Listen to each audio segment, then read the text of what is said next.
நீங்கள் கேட்டுக்கொண்டிருப்பது HelpAge India Thamaraikulam முதியோர் கிராமத்தில் இருந்து ஒலிக்கும் கடல்வாணி. இந்த நிகழ்ச்சி மூத்த குடிமக்கள் தயாரித்து வழங்கும் அனுபவம். நிகழ்ச்சியை தொகுத்து வழங்குபவர்கள் national institute of social defence, ministry of social justice and empowerment, government of India மற்றும் மீடியா ஃபோர் கம்யூனிட்டி ஃபவுண்டேஷன். மேலும் ஹெல்பேஜ் இந்தியா கடலூர் ப்ராஜெக்ட் தலைவர் திரு வேணுகோபால் ராமலிங்கம், ஹெல்பேஜ் இந்தியா கடலூர்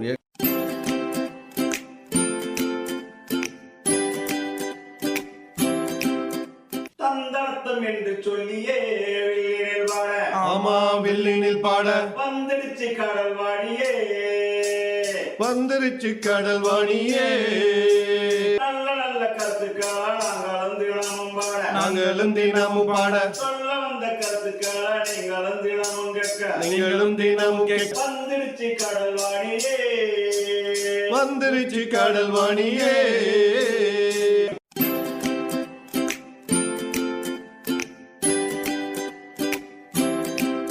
என் பேர் ஜெயம்மா. ஒரு ஊரில் ஒரு ராசா. அந்த ராசாவுக்கு பிள்ளை, 2 பிள்ளையும் படிக்க வச்சாங்க. படிக்க வச்சிங்கன்னு வந்தால் பிள்ளைங்க எல்லாம் படித்து முடிச்சு போச்சு. அப்புறம் இந்த ராசா என்ன செய்தார், நம்மளுக்கு கல்யாணம் பண்ணணும் அப்படின்னு. சரிங்க, அதுக்கு என்ன செஞ்சுடுவோம். அது பெரிய பிள்ளைக்கு கல்யாணம் பண்ணிட்டாங்க. கல்யாணம் பண்ணி அந்த பிள்ளை இருக்குது. அந்த பிள்ளைக்கு அம்மா என்ன பண்ணுறாங்க, மருமகளுக்கு சாப்பாடு செய்து காப்பி போட்டு இது தண்ணி கொண்டு போய் கொடுத்து மாமியார் கொண்டு போய் மருமகளுக்கு கொடுக்குறாங்க. எப்படியே நம்ம பிள்ளைக்கு கல்யாணம் பண்ணால் நமக்கு வேலை செய்யணும்னு அவங்க கல்யாணம் பண்ணாங்க. அது அவங்க என்ன செய்கிறாங்க, மருமகளுக்கு போய் இவங்க பணிக்கிட வேலை செய்கிறாங்க. சோறாக்கினாலும் குழம்பு வச்சாலும் எதுதான் காப்பி போட்டாலும் எல்லாத்தையும் கொண்டாந்து மருமகளுக்கு கொடுத்துக்கின்னு இருந்தாங்க. இப்படியே இருக்கும்போது சரின்ட்டு இந்த பெரிய பிள்ளைக்கு கல்யாணம் பண்ணியாச்சு. சின்னவன் இருக்கிறான். இவங்க என்ன பண்ணாங்க, அந்த ஊரில் ஒரு பொண்ணு புளியாங்கொட்டைக்கு பொறுக்கி அதை சுட்டு நறுக்கி தூண்டு படுத்துக்கிட்டு. அந்த பொண்ணுக்கு தாய் தகப்பன் இல்லை, ஒரு அனாதையான பொண்ணு, யாரும் இல்லை. அதை எங்கன்னா நெருப்பு எடுத்தாங்க, அதை சுட்டு பொறுக்கி தூண்டு தண்ணி குடிச்சிட்டு படுத்துக்குது. இப்படியா இருக்கும்போது இவங்க என்ன பண்ணாங்க, எனக்கு தண்ணி தாகமாக இருக்குது அப்படின்னு இதை எடுத்தாந்து அந்த புளியாங்கொட்டையை வச்சுட்டு நெருப்பு எடுக்க போனால் எந்த வீட்லேயும் நெருப்பு இல்லை. அந்த ராஜா வீட்டில் ஏறி பொழையுது. சரி, அங்கே போனாலும் அந்த நெருப்பு எடுத்தாந்து அந்த புளியாங்கொட்டையை சுடலாம் என்றிட்டு அந்த புளியாங்கொட்டையை அங்கேயே வச்சுவிட்டு அந்த பிள்ளைங்க வருது.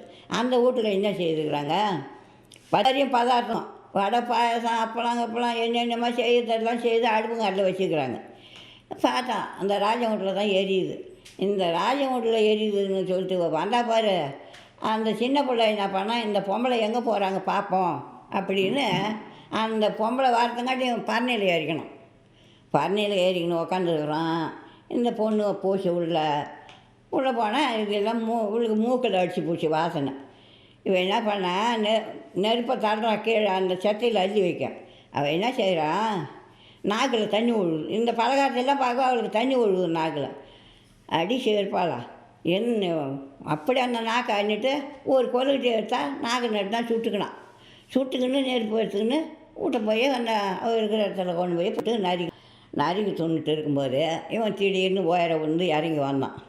அது ராஜா விட்டு போட்டான். அப்போ என்ன கேட்குறான், அம்மா எனக்கு கல்யாணம் வேணும்னு சொன்னான். என்னடாப்பா கல்யாணம் வேணும்னு திடுக்குன்னு கேட்குறியா, போகணும் பொண்ணை பார்க்கணும் அத்தை பார்க்கணும் நீ என்னடா திடுக்குன்னு வந்து பொண்ணை எனக்கு இப்போ கல்யாணம் பண்ணணும் அப்படி என்ன. சரி என்னடான்னு புளியாங்காட்டை காட்டணும். புளியாங்காட்டை காட்டினா அவங்க தாய் தகப்பன் என்ன சொன்னாங்க, என்னடா அனாதையான பொண்ணு அது, யார் தாய் தகப்பன் இல்லை, போய் நுழைய இடங்க அண்ணனுக்கு எப்படி அந்த பொண்ணு நான் கட்டிக்கிறேன், பணக்கார மட்டும் கட்டி வந்து இதை வச்சு இல்லை, நீ என்ன அப்படி சொல்கிறியான்னு சொல்லி அந்த தாய் தகப்பன் கேட்குறாங்க. அப்போ இவன் என்ன வார்த்தை கொடுக்குறான், நீ வச்சு வாழ்க்கை செய்ய போறியா, நான் வச்சு வாழ்க்கை செய்ய போகிறேன், எனக்கு பார்த்த பொண்ணு தான், நான் பார்த்த பொண்ணு தான் எனக்கு தேவைன்னா. அப்புறம் எந்த பொண்ணுடாக்கான்னாக்கா அந்த பிள்ளை காட்டுறான். என்னடா இட்ட போய் இது எங்கே அடுக்கும் தானியான்னு சொல்லணும். இல்லை எனக்கு அதே பொண்ணு தான் வேணும். சரின்னு இங்கே போனாங்க, நகை கடை போனாங்க, நகை எடுத்தாங்க, புடவை கடை போனாங்க, புடவை எடுத்தாங்க. எல்லாத்தையும் அந்த பொண்ணை கூடி இவனுக்கு தாலி கட்டியாச்சு. தாலி கட்டின உடனே அந்த பெரிய மருமாவை என்ன பண்ணுறா, இப்போ அந்த புளியாங்கொட்டை பொறுக்கணும் போய் மாட்டுக்கொட்டை வாரணும், சாணி வாரணும், காலையில் இருந்தால் தண்ணி தெளிக்கணும், பெருக்கி தள்ளணும், எல்லா வேலையும் செய்துக்கணுங்கிறான். இந்த மருமக ஒரு வேலை பெரியவ செய்கிறது கிடையாது. சரின்ட்டும் எல்லாத்தையும் மனசில் வச்சுக்கினேன். அம்மா நான் என் பொண்டாட்டியை பார்த்துக்க, நான் வெளிநாட்டுக்கு போகிறேன் அப்படின்ட்டு வெளிநாட்டுக்கு போனாக்கா அங்கே ஒரு தடாகத்தில் ஒரு பதமை செய்து வச்சுக்குது. இந்த மஞ்சள் குமாரம் இந்த ராஜனோட கூட வந்து ஒரு மஞ்சள் குமாரம் போகிறான்.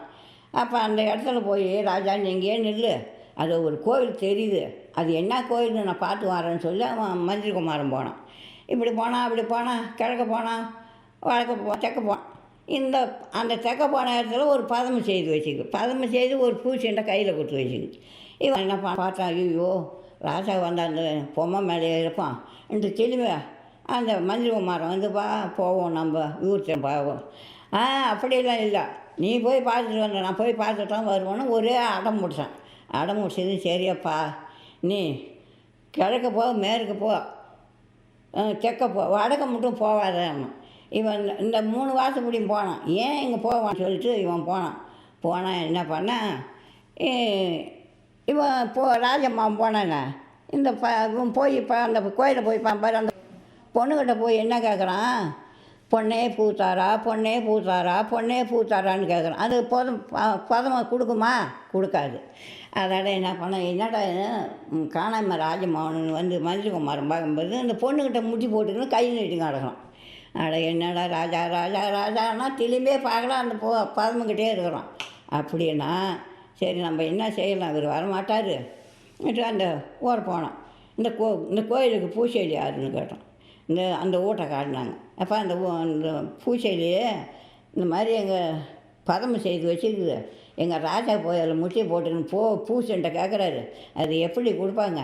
நான் இந்த பொண்ணு இருக்கிற இடத்த நான் தேடி பிடிச்சி வரேன், நான் வரவே இல்லையா, 1 வருஷமோ 2 வருஷமோ எங்கள் ராஜாவுக்கு ஒரு பட்டை சாதம் கொடுத்துருங்கன்னு சொல்லி பூசேலிக்கிட்ட படிச்சுட்டு போனால் இங்கேருந்து போனால் ஒரு வேடம் என்ன பண்ணால் அந்த நெவத்தை கொண்டு போய் அந்த கொளுத்துக்காரங்கிட்ட கொடுத்துட்டான்.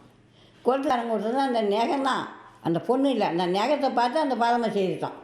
அப்போ இந்த பொண்ணை நம்ம எங்கே கண்டுபிடிக்கிறது அப்படின்னு வரணும் அப்படின்னு இருந்துட்டு திரும்பி அந்த செய்தியை வந்து கொடுத்துக்கினே இருக்கிறான். ஒரு வேடம் என்ன பண்ணால், நான் வேடம் தான் கொண்டாந்து கொடுத்தான்னு இவன் சொல்லிட்டான். அந்த வேடம் தேடினான். இந்த பதமை இந்த பொண்ணு எந்த ஊரில் இருக்குன்னு தெரியுமான்னு. எனக்கு தெரியாதுப்பா, நான் போனேன் அந்த மரத்தடியில் கடந்தது அந்த நகம், அதை எடுத்து போய் நம்ம அந்த கொளுத்துக்காரர்கிட்ட கொடுத்தா அதை கொண்டு அவங்க பதமை செய்துட்டாங்க, எனக்கு தெரியாதுப்பா என்னட்டோம். சரி நாங்கள் இன்னும் போனோம் அந்த மரத்துக்கு போனால் அண்டை 2 பட்சி 2 ஒயரை குஞ்சு போச்சு இருக்குது. ஆனால் அந்த அண்டை 2 இப்போ குச்சி இவன் போய் உக்காருவான், இந்த ஒரு நாகேந்திரம் ஒயரை ஏற்று அந்த குஞ்சுவில் கடிக்க. அப்போ இந்த குசுன்னு அடிச்சிக்கு 2 குஞ்சு. ஐயோ நம்ம செத்து தான் போடுவோன்னுட்டு இவன் எடுத்து ஏந்து பார்த்தான். ஒரு வாராயத்தை தான் வெட்டினா 3 தூணுக்காக வெட்டி கடாச்சிட்டான் எதிர்க்கு.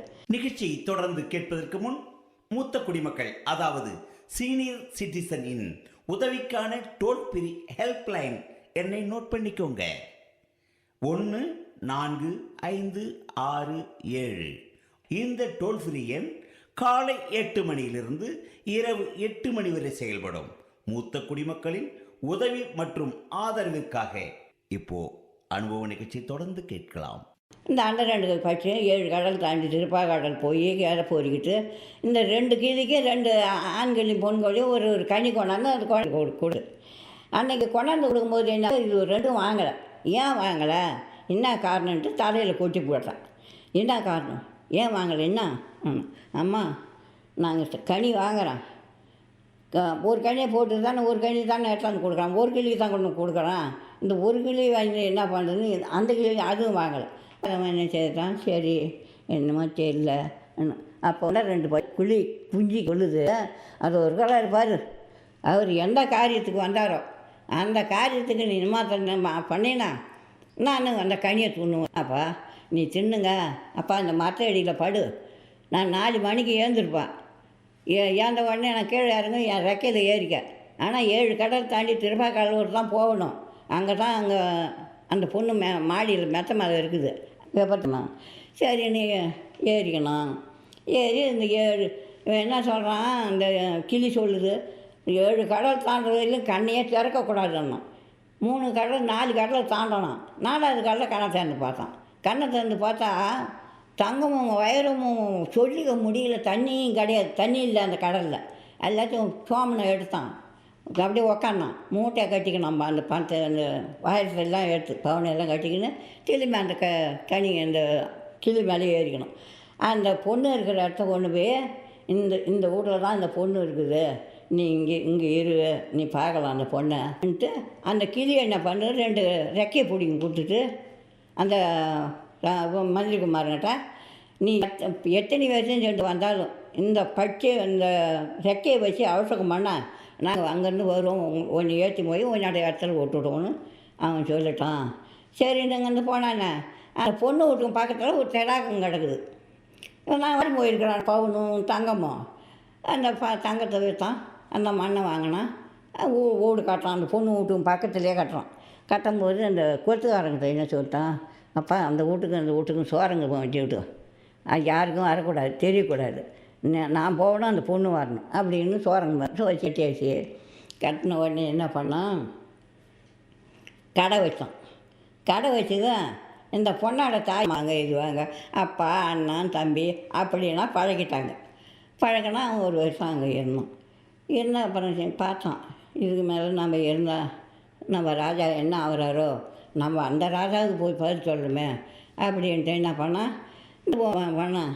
உடனே ஒரு 6 மணிஞ்செண்டு போய் அவங்கள அந்த பொண்ணோட அப்பனை ஆத்தாளி மாமனை அண்ணான்றான், அந்த பொண்ணோட அப்பா அப்படின்னு பழக்கணும். நான் கரகப்பிரவேசம் போக போகிறேன், நீங்கள் வந்துடுங்க வீட்டுக்கு அப்படின்னு சொன்னோம். சரி அப்படின்னு நான் பண்ணால் வரம்பா, நாங்கள் வரம்பான்னு அப்படின்னு உங்கள் ஆடையெல்லாம் உடிச்சிக்கின்னு அந்த பொண்ணை இந்த பொண்ணு போய், நீ உங்கள் தாய் தோப்பா அப்படி தெருவால் வரும்போது நீ சோரங்கத்தால் வந்துடுன்னு சொல்லிட்டு போடுறான். சோரங்கத்தால் வந்து அப்போ ரெடின்னு அண்ணன். அப்போ பொண்ணை கூப்பிட்றாங்க தாய் தோப்போம். எப்படி அம்மா அண்ணா போகிறான்னா, வாம்மா போய் பார்த்துட்டு வருவோம். அம்மா ஐயோ எனக்கு வகுத்து வலிக்குது, தலை வலிக்குது, என்னால் வர முடியாது அப்படின்ட்டா. என்னடா இதுன்ட்டு சரி நாங்கள் போய் வரணும் இருக்கிறேம்மான்னு போய் எப்படி வரதுங்காட்டி அந்த பொண்ணு சோரங்கத்தால் போட்டா உள்ள அது அதில் இலையை வச்சு அதை அந்த கிண்ணத்தில் நெய்யெல்லாம் வச்சு இவங்க போய் சாப்பிட்றாங்க. சாப்பிடல இவங்க போட்டாங்க. என்னப்பா அவன் அந்த பொண்ணோட மாமங்காரங்கிட்ட சொல்கிறாங்க, இன்னும் நம்ம பொண்ணு மாதிரியே இருக்குது அப்படின்னு. அதுக்கு அவன் என்ன பார்த்து சொல்கிறான், உலகத்தில் எவ்வளோ பொண்ணு இருக்குது, நம்ம பொண்ணுன்னு நம்ம எப்படி சொல்ல முடியும், என்ன நம்ம பொண்ணாக இருக்காது, அப்படி வேணுமுன்னா இவனுக்கு தெரியாத சொல்கிறான். அந்த வைக்கிறாங்களே அந்த பொண்ணு பாதி திரும்ப பார்த்தா ஒரு கிண்ணத்தை எடுத்து புடையில் ஊற்றிடுன்ட்டான். சரின்னு இந்த பொண்ணு பரிமாறிட்டு புடையில் நெய் ஊற்றுது. நெய்யை ஊற்ற உடனே இவன் எல்லாம் பார்த்துக்கினே இருந்தான். பார்த்துக்கினே இருந்தால் அப்புறம் இவங்க சாப்பிட்டுட்டு இவங்க தெருவில் வந்துட்டாங்க. இந்த பொண்ணு சாப்பிட்டு சோரங்கத்தால வறுத்து. அப்போ இந்த பொண்ணுக்கிட்ட கூட்டுவன் சொல்கிறான், அம்மா அவங்க பொண்ணுன்னு பேசிக்கினாங்க, நீ நெய்யை எடுத்து அந்த பொண்ணு புடையில் ஊற்றிடு, நெய்யை எடுத்து ஊற்றினா நம்ம வீட்டை போய் தெரிஞ்சிக்கலான்னு சொல்லி அந்த பொண்ணோட அம்மாங்காரன் சொல்கிறான் அப்படின்னு சொல்லி அந்த பொண்ணுக்கிட்ட சொல்கிறான். நீ போனீங்கன்னா இந்த புடையை ஊற்றி வச்சுட்டு வேறு புடவை ட்ரெஸ்ஸு மாற்றிக்க அப்படின்னு சொல்லி அனுப்பிச்சிட்டான். அப்படியா, இவளுக்கு தெரியல, நெய் ஊற்றுறது இவளுக்கு தெரியல. சரின்னு பார்த்தா நெய் ஊற்றிடுது. அந்த புடவை ஊற்றி கீழே வச்சுட்டு வேறு புடவை கட்டிக்கின்னு படுத்துக்கின உடனே அங்கேருந்து வந்தான் தாய் தூப்பான். அம்மா அம்மான்னு, ஆமாம் வவுத்து வலிக்குதும்மா, ஏமா என்ன கத்தடிங்க அப்படின்னா. என்ன சரிம்மா நீ கட்டிருக்கிற அந்த ஆடையை கூடம்மா கொஞ்சம், ஏம்மா கூட பார்க்கணும். அந்த புடவை கட்டிக்கின்னு அதே நெய் ஊற்றின புடவை கட்டிக்கின்னு திரும்பி இப்போ கட்டினா பாரு வேறு ஆடை, அந்த ஆடையை எடுத்து இவங்ககிட்ட கொடுத்தாங்க. போய் 3 பேருமா வீழ்ச்சி பார்த்தாங்க. இல்லை என்ன பண்ணுறது, அதுக்கு சொல்கிறான் அந்த பொண்ணோட அம்மாங்காரன் அவங்க அம்மாக்கிட்ட, அக்கா நம்ம பொண்ணு இல்லையா, பாரு நெய் தானே ஊற்றணும், இந்த புடையில் இருக்குதா, அவன் பொண்ணுகிட்ட இருப்பான், அவன் பொண்ணாக இருக்கும், நம்ம பொண்ணு நம்ம எப்படிக்கா சொல்கிறதுன்னு. இப்படியே இருந்தோம். அப்புறம் 2-3 மாதம் கடை வச்சான். பார்த்தான் நம்ம ராஜா அந்த கோயிலை விட்டு வந்து இருக்க மாட்டார். அப்போ இவங்க என்னான்னு பேசி போகிறாங்க 2 பேரும், எங்கே போறியோ உன் உயிர் போட்டால் என் உயிர் போகணும், என் உயிர் போட்டால் உன் உயிர் போயிடணும் அப்படின்னு வாக்குத்தத்தவங்க சொல்லிக்கின்னு போட்டாங்க, போகக்கூடாது. அப்போ இவன் என்ன பண்ணான், அந்த பொண்ணை போனான். அந்த பொண்ணை என்ன பண்ணான், நீ நடிக்க போகணும், உங்கள் அப்பா அம்மாக்கிட்ட எல்லாம் சொல்லிவிடு அப்படின்னு. சரின்னு அவள் எப்படி சொல்லுவாள், அவள் சித்தாளுக்கு போகிறாள். இவன் போய் கூப்பிட்றான், நான் நாளைக்கு ஊருக்கு போகிறேன், இது போய் ராஜாவை பார்க்கணும் அப்படின்னா சரி என்னடா இது அப்படின்ட்டு, சரிங்க நீங்கள் போய் வாங்க அப்படின்னு. இவங்க அப்படி வரதுங்காட்டி அந்த ரெக்கை பிடிங்கி கொடுத்துட்டு போயிடுச்சு.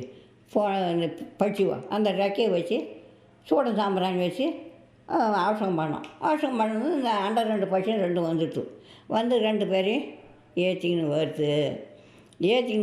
வந்தால் அந்த தெடாக்கத்தில் அந்த கோயிலில் இருக்கிற அந்த ராஜா அந்த கோயிலில் நம்ம கேட்டாமல் அந்த அளவு இருக்குது. இங்கே நின்றுக்குன்னு எம்மா என் மேலே இஷ்டப்படாத, நான் எனக்காக நான் இவ்வளோ பாடுபாடல, எங்கள் ராஜனுக்கு தான் உன்னை இவ்வளோ பாடுபட்டுக்கிட்டு வந்தேன், ராஜாவை போய் பாரு, அது அங்கே இருக்கு பாரு அந்த கோயிலுன்னு. இவங்கிட்டு போனால் அந்த ராஜா முட்டி போட்டுக்கின்னு பொண்ணே பூச்சுண்டேன்னு கேட்டுக்கின்னு. அட அப்படியான்ட்டு ராஜான்னு சொல்லி பார்த்தா வண்டி வளர்த்துறதாக அழகாக இருக்கிறான் அந்த பொண்ணு. சரி அப்படின்னு சொல்லணும். அப்போ உன்னை இட்டு வந்தவர் எங்கன்னு இவன் கேட்டான். இவன் கேட்டது என்ன சொல்லிட்டான், அவர் செத்துட்டாருங்க அப்படின்னு. இவன் தான் சொல்லி வாக்கு தத்துவம் போயிடுவு, நீ செத்தா நான் சாகணும், நான் செத்தா நீ சாகணும் இல்லையா. அப்போ நம்மளுக்காக இவ்வளோ பிரகாசப்பட்டு இட்டு வந்து அவனே சாகுறான். நான் நம்மளுக்கு என்ன பண்ணேன், அந்த கோயிலில் ஒரு சிலையில் கத்தி சொருகிது, அந்த கத்தி எடுத்து இவன் குச்சிக்கினானா செத்துட்டான். உடனே இந்த பொண்ணு நினச்சா, என்ன நம்ம இப்படியெல்லாம் நம்ம இப்படியா ராஜனை போகும்போது நம்மளுக்கு என்னென்னா அந்த ராஜங்கையில் இருக்கிற கத்தி வாங்கி இவன் குச்சிக்கலாம். 2வது இருந்து பார்த்தா என்ன காணாமே ஒன்றும் தெரியலன்ட்டு கோயிலுக்கு வந்தால் இவங்க 2 கொலை கிடக்குது. ஐயோ என்னால் இந்த கொலை ஆகி போச்சா. இந்த பொண்ணு கையில் இருந்த கத்தி வாங்கி இவன் குச்சிக்கணும் 3 கொலை ஆகி போச்சா. இப்படியாவது 3 கொலையும் பூச்செடி வந்து பொழுதாட செஞ்சுட்டு போட்டாண்டா. அப்புறம் பார்த்தாக்கா வீடு வரான் 3 கொலை கிடக்கு. ஐயோ இது ஊரில் சொல்லலைன்னா நம்மளுக்கு நின்றுப்பாங்க, நம்மளை அரசாங்கம் பண்ணிவிடுவாங்கன்ட்டு போனான். ஒரு மணி எடுத்தான் ஆட்டினான். இந்த மாதிரி நான் போய் கோயிலில் விளக்கு ஏற்றக்கல ஒன்றும் இது கிடையாது, விளக்கு ஏற்றிட்டு நான் வந்துட்டேன், வெளிஞ்சு போகும்போது 3 கொலை கிடக்குது, அது என்னான்னு எனக்கு தெரியாதுன்னு ஊரில் தண்டாங்கம் போட்டோம். அப்புறம் ஊரார் வந்தாங்க, பார்த்தாங்க, என்ன தெரியல. சரி இந்த பொண்ணு இவ்வளோ என்ன 3 பேருக்கு 3 பாடை கட்டி கொண்டு போய் அடக்கலம் பண்ணிட்டாங்க. அடக்கலம் பண்ணிட்டு உடனே இவன் மஞ்சள் குமாரனும் ராசங்கிட்ட போய் சொல்ல, இவன் 3 நாள் அங்கேயே சேர்த்துட்டான், எப்படி போய் சொல்லுவான். அந்த ராசா பிள்ளைய காணான்னு தேடி கிடக்கலாம். அதான் கதை முடிஞ்சு போச்சு.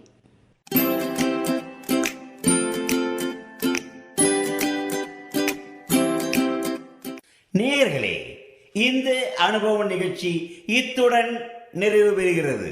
உங்களிடமிருந்து விடைபெறுவதற்கு முன் மூத்த குடிமக்களின், அதாவது சீனியர் சிட்டிசனின் உதவிக்கான டோல் ஃப்ரீ ஹெல்ப்லைன் எண்ணை உங்களுக்கு ஞாபகப்படுத்துகின்றேன். 145667. இந்த டோல் ஃப்ரீ எண் காலை 8 மணியிலிருந்து இரவு 8 மணி வரை செயல்படும். மீண்டும் அடுத்த அனுபவ நிகழ்ச்சியில் சந்திப்போம். நன்றி, வணக்கம்.